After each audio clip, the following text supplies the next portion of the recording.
آپ زیارت وارثہ میں پڑھیں گے کہ وطر الموتور، امام حسین وطر الموتور ہے۔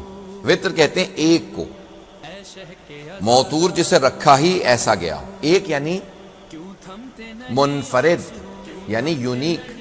اب فرینچ میں کیا کہتے ہیں آپ؟ شاید یونیک ہی کہتے ہیں۔ چلے اللہ کا شکر ہے، کیونکہ میں چاہتا ہوں کہ بچوں تک اور نوجوانوں تک بھی بات پہنچے، بچے جو ہیں آئے ہیں وہ بھی کچھ سیکھیں۔ تو یونیک، امام حسین علیہ السلام یونیک ہیں، وطر یونیک، اور موتور یعنی اللہ نے چاہا ہی ایسا ہے کہ یہ یونیک رہے، اسے کہتے ہیں موتور۔ اب یہ کون کہہ رہے ہیں؟ کوئی عالم نہیں کہہ رہا کہ آپ شک کریں کہ پتہ نہیں بات سچ ہے یا نہیں ہے، امام معصوم فرما رہے ہیں، آپ شک نہیں کر سکتے۔ اب امام صادق علیہ السلام فرماتے ہیں، اور یہ زیارت لکھی ہے حضرت صفوان جمال نے، کہتے ہیں کہ جب امام صادق علیہ السلام آئے کربلا زیارات کے لیے تو اس وقت جب زیارت پڑھتے تھے تو کہا مولا میں زیارت لکھ لوں؟ کہا ہاں لکھ لو۔ زیارت عاشورہ، زیارت وارثہ، دعائے علقمہ، یہ زیارات، مختلف زیارات، تو ایسا نہیں ہے، اس میں کوئی الفاظ میں شک نہیں ہے۔ انہوں نے لکھا اور لکھنے کے بعد امام نے کہا مجھے سناؤ تم نے کیا لکھا۔ سننے کے بعد کہا اس میں یہ تصحیح کرو، یہ تم نے صحیح نہیں لکھا، ایسا جیسا میں نے بتایا وہ یہ ہے۔ تو یہ الفاظ، ان میں کوئی شک نہیں ہے، امام صادق علیہ السلام کے الفاظ ہیں۔ اس لیے علماء کہتے ہیں کہ یہ زیارات بہت اہم ہیں، انہیں یاد کریں، ان کو بچوں کو سکھائیں۔ تو اب یہاں پہ امام فرماتے ہیں وطر الموتور، امام حسین یونیک ہے۔ 14 معصومین میں 4 کا نام محمد ہے، 4 کا نام علی ہے، حسن بھی 2 ہیں، لیکن صرف ایک حسین، اللہ نے صرف ایک حسین رکھے، وطر الموتور۔ اب زیارات سے متعلق مجھے تشریح کرنی ہے، تو وطر الموتور۔ عزیزان گرامی، اسلام میں 2 چیزیں طاہر بھی ہیں، مطہر بھی ہیں۔ طاہر پاک، ریچولی کلین، اب انگلش میں کہتے ہیں، فرینچ دوبارہ میں مجبور، پاک ہے، دودھ بھی پاک ہے، جوس بھی پاک ہے، اگر پاک نہ ہو تو پی نہیں سکتے، کھانے پینے کی چیزیں پاک ہیں، لیکن مطہر نہیں ہے۔ دودھ سے میں اپنا ہاتھ نہیں دھو سکتا، پاک نہیں کر سکتا، لیکن پانی مطہر بھی ہے، طاہر بھی ہے، مطہر بھی ہے۔ فقہی درس سب کے ذہنوں میں ہوگا، تو طاہر بھی ہے، مطہر بھی ہے۔ عزیزان گرامی، پانی پی سکتے ہیں، مٹی طاہر بھی ہے، مطہر بھی ہے۔ اگر پانی نہ ہو تو تیمم کیا جا سکتا ہے، لیکن مٹی کھانے کی اجازت نہیں ہے، توجہ ہو۔ انبیاء کی بھی قبروں کی مٹی کھانے کی اجازت نہیں ہے، ائمہ علیہ السلام کی قبر کی مٹی کھانے کی اجازت نہیں ہے، لیکن سید الشہداء کی کربلا کی مٹی مٹی نہیں ہے، خاک شفا، یہ خاک شفا ہے۔ اس لیے امام حسین ہیں وطر الموتور۔ حتیٰ رسول خدا کی قبر کی مٹی، حتیٰ امیر المؤمنین کی قبر کی مٹی، حتیٰ جناب سیدہ امام حسن، کسی امام کی قبر کی مٹی کھانے کی اجازت نہیں، لیکن ائمہ علیہ السلام نے فرمایا ہے جب بھی سفر میں جاؤ تو ساتھ میں خاک شفا رکھو، اگر کوئی بیمار ہو اسے چٹا دو، خاک شفا مل جائے گی، سفر میں ساتھ رکھو، کبھی بھی کوئی ڈاکو چور نقصان نہیں پہنچائے گا۔ اس خاک کی برکت یہ ہوگی، بیمار ہوگا تو شفا ملے گی، ڈاکوں سے محفوظ رہے گا۔ کہا مولا صرف خشکی کے سفر پہ، ڈرائی لینڈ پہ رکھوں ساتھ؟ مولا نے کہا نہیں، سمندر میں بھی رکھو۔ کہا مولا سمندر میں فائدہ کیا ہوگا؟ کہا اگر سیلاب آئے، سونامی آئے تو تھوڑی سی خاک شفا ڈال دینا، اور کہنا کہ اے پانی یہ حسین ابن علی کی مٹی کا تجھے واسطہ، ہمیں تنگ نہ کرنا۔ تو اس خاک کا بہت زیادہ اثر ہے، تفصیل میں نہیں جا رہا۔ یہاں تک روایت میں ہے کہ آپ سجدے میں جاتے ہیں، کہتے ہیں سبحان ربی الاعلی و بحمدہ، اللہ اعلیٰ ہے یعنی ہائی ہے، بلند ہے، بہت اونچا، لیکن وہ سجدے کا جب آپ ذکر کرتے ہیں وہ وہیں رک جاتا ہے، جانا چاہتا ہے آسمان پہ، کیونکہ آپ کہتے ہیں سبحان ربی الاعلی و بحمدہ، لیکن جا نہیں سکتا، کہتا ہے تیرے ذکر کے اندر اتنی طاقت نہیں تھی کہ میں آسمان پہ جا سکتا۔ کامل الزیارات میں اپنے قولہوے نے روایت لکھی ہے چھٹے امام سے، فرماتے ہیں لیکن اگر خاک کربلا پہ کوئی سجدہ کرتا ہے اور کہتا ہے سبحان ربی الاعلی و بحمدہ، تو وہ ذکر پہلے نہیں 7ویں آسمان تک جاتا ہے۔ کہا مولا کیوں؟ کہا پھر تمہارے ذکر کی طاقت نہیں ہے، اس خاک کربلا کی طاقت ہے جو 7ویں آسمان تک لے جاتی ہے۔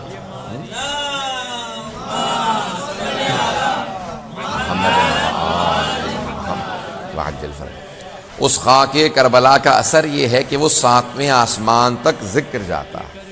اس خاک کا اثر ہے، امام حسین علیہ السلام کے خون کا اثر ہے کہ جہاں قطرہ گرا اس مٹی کو خاص ایک اثر مل گیا، اس سرزمین پہ خاص اثر۔ عزیزان گرامی، کسی بھی حرم میں جائیں گے تو وہاں ایک دعا کی ضمانت ہے، لیکن یہ خانہ کعبہ میں 3 دعاؤں کی ضمانت ہے، یا کربلا معلیٰ میں 3 دعاؤں کی ضمانت ہے، 3 دعائیں قبول ہوتی ہیں، البتہ اس کی بھی شرائط ہے۔ جلدی جلدی چند شرائط ذکر کر دیتا ہوں۔ پہلی یہ ہے کہ حلال کھاتا ہو، دوسری یہ کہ نماز کا پابند ہو، تیسری ماں باپ کا نافرمان نہ ہو، چوتھی صلہ رحم کرتا ہو، قطع رحم نہ کرتا ہو، اپنے خونی رشتہ داروں سے تعلق نہ توڑتا ہو، تو دعا قبول ہوتی ہے۔ ہمارے کچھ ساتھ ہمیشہ کہا کرتے تھے، وہ کہتے تھے اگر رشتہ داروں سے تعلق توڑ رکھا ہے تو اعمال میں نہ آنا، تمہاری وجہ سے ہمارے اعمال بھی رد ہو جائیں گے۔ گھر میں اکیلے اعمال کر لینا تمہارے لیے بھی اچھا رہے گا، ہمارے لیے بھی اچھا رہے گا۔ تو سخت جملہ ہے، لیکن بہرحال میں نے کہا کہ آئندہ اعمال آنے والے ہیں، کہہ جاؤں تاکہ انسان اعمال سے پہلے کم از کم اپنے رشتہ داروں سے تعلقات صحیح کر لے۔ ماں باپ کا ہمیشہ راضی رکھنا شرط ہے اعمال کی قبولیت کے لیے، اور ائمہ علیہ السلام کا تو شرط ہے ہی، ولایت کے بغیر تو کوئی عمل قبول ہی نہیں ہے، اور خونی رشتہ داروں سے انسان ملتا رہے۔ تو عزیزان گرامی، اب یہ جناب سید الشہداء کے فضائل، ایک اور جملہ سن لیجئے، پھر میں زیارت وارثہ کے چند جملوں کی تشریح کرنا چاہتا ہوں۔ جملہ پیش کرنا چاہتا ہوں۔ اللہ سبحانہ و تعالیٰ نے اپنے حرم کی وجہ سے مکہ کو مکرمہ کہا، کیونکہ اللہ کا حرم ہے خانہ کعبہ۔ اپنے نبی کے حرم کی وجہ سے مدینہ کو منورہ کہا، اپنے علی کے حرم کی وجہ سے نجف کو اشرف کہا، مشہد کو مقدس کہا ہے۔ ہر حرم کا کوئی نہ کوئی لقب ہے، لیکن اللہ نے یا اپنے عرش کو عرش معلیٰ کہا، یا کربلا کو کربلائے معلیٰ کہا۔ عزیزان گرامی، عرش عرش معلیٰ ہے، کیوں معلیٰ کہتے ہیں؟ اعلیٰ سے ہے، علو یعنی بلندی پہ ہے، ایلیویٹڈ، ہائے، بلندی پہ ہے۔ عرش بلندی پہ ہے، کربلا تو زمین پہ ہے، پھر معلیٰ کیوں کہا جاتا ہے؟ روایت کے الفاظ ہیں کہ چھٹے امام فرماتے ہیں کہ ساری سرزمینوں سے کربلا کی زمین نے کہا خبردار مجھ پہ ناز نہ کرنا، مجھ میں حسین ابن علی ہے، اس لیے میں معلیٰ ہوں، میں اعلیٰ ہوں، میں بلند ہوں۔ وہ سرزمین سب سے زیادہ بلند ہے زمین پہ ہوتے ہوئے۔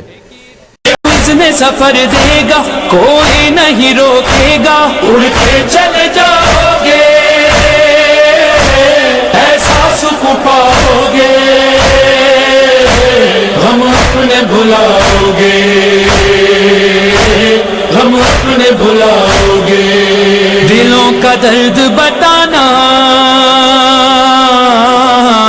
سب اپنا حال سنانا، کربلا جانا، کربلا جانا، کربلا جانا، کربلا جانا، کربلا جانا، کربلا جانا، کربلا جانا، کربلا جانا، سنو تم کربلا جانا۔ لا ریب یہی سچ ہے، جو کربلا جاتے ہیں وہ خود سے نہیں جاتے، شبیر بلاتے ہیں، نہ یہ کہ بلاتے ہیں، مہمان بناتے ہیں، مہمان بناتے ہیں، مہمان بناتے ہیں، نصیب اپنا جگانا، نصیب اپنا جگانا، کربلا جانا، کربلا جانا، کربلا جانا، کربلا جانا، کربلا جانا، کربلا جانا، سنو تم کربلا جانا۔ دل جب کی زیارت کو ہر وقت تڑپتا ہے، ایک ایسا وسیلہ ہے رد ہو نہیں سکتا ہے، غازی کے وسیلے سے کیا کچھ نہیں ملتا ہے، کیا کچھ نہیں ملتا ہے، کیا کچھ نہیں ملتا ہے، علم جری کا اٹھانا، علم جری کا اٹھانا، کربلا جانا، کربلا جانا، کربلا جانا، کربلا جانا، کربلا جانا، کربلا جانا، سنو تم کربلا جانا۔ امام جعفر صادق نے ہے یہ فرمایا، ہمارے جد کی زیارت کو ترک نہ کرنا، ہمارے جد کی زیارت کو ترک نہ کرنا، نمک سے روٹیاں کھانا، نمک سے روٹیاں کھانا کربلا جانا کربلا جانا کربلا جانا کربلا جانا کربلا جانا کربلا جانا سنو تم کربلا جانا تم کون ہو رتبے کو تم کون ہو رتبے کو خود اپنے ذرا سمجھو شبیر کے نوکر ہو در در پہ نہیں بھٹکو دنیا سے کبھی کوئی امید نہیں رکھو امید نہیں رکھو امید نہیں رکھو ملے نہ کوئی ٹھکانہ ملے نہ کوئی ٹھکانہ کربلا جانا کربلا جانا کربلا جانا کربلا جانا کربلا جانا کربلا جانا سنو تم کربلا جانا دنیا پہ نہیں رونا یہ اشک بھی نعمت ہے ہو فرش عزا پر تو جنت کی ضمانت ہے آنسو یہ عزاداروں زہرا کی امانت ہے زہرا کی امانت ہے زہرا کی امانت ہے لیے ہوئے یہ خزانہ لیے ہوئے یہ خزانہ کربلا جانا کربلا جانا کربلا جانا کربلا جانا کربلا جانا کربلا جانا سنو تم کربلا جانا اذن سفر دے گا کوئی نہیں روکے گا اڑ کے چلے جاؤ